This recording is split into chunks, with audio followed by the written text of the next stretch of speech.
I used to love Halloween, the crisp autumn air, the laughter of kids in costumes, the thrill of the season. It was my time to shine. I'm a tailor, specializing in costumes. Each year, I'd pour my heart into crafting intricate designs, flowing vampire capes, shimmering fairy wings, stitched together zombie suits.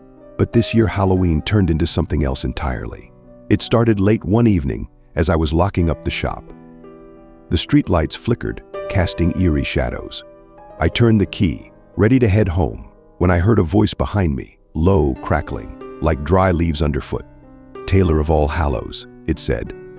I spun around, heart thudding. 3 women stood there, dressed in tattered black cloaks.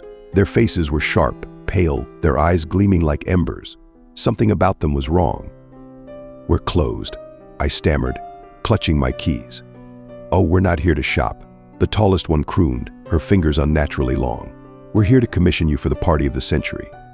Before I could respond, the smallest one stepped forward and blew a handful of shimmering black dust into my face.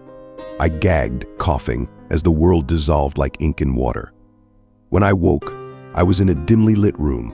Candles flickered, casting warped shadows on mirrors. The air smelled of burnt hair and rotting leaves. My hands were bound with braided vines.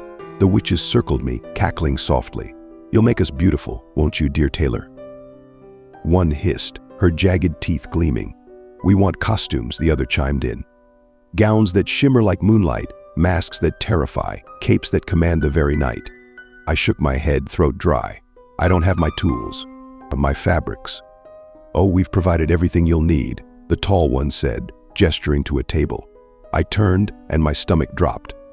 It wasn't fabric, it was skin. Human skin, pale and mottled, bones used as crude pins and needles. "Work quickly, little Tailor," the smallest witch said, her breath rancid. "The party starts at midnight." The vines tightened when I hesitated. My trembling hands began stitching, sinews slipping between my fingers. Each time I faltered, they laughed, a sound that made my teeth ache. When I finished, the tallest witch draped herself in the skin gown, her hollow face grinning. "Marvelous," she purred, spinning before the mirrors. The others joined her, admiring their grotesque ensembles.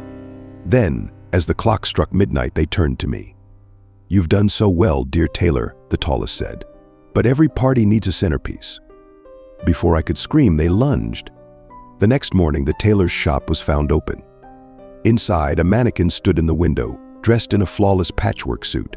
Some swore it breathed. Others claimed its eyes followed them. No one's heard from the tailor since.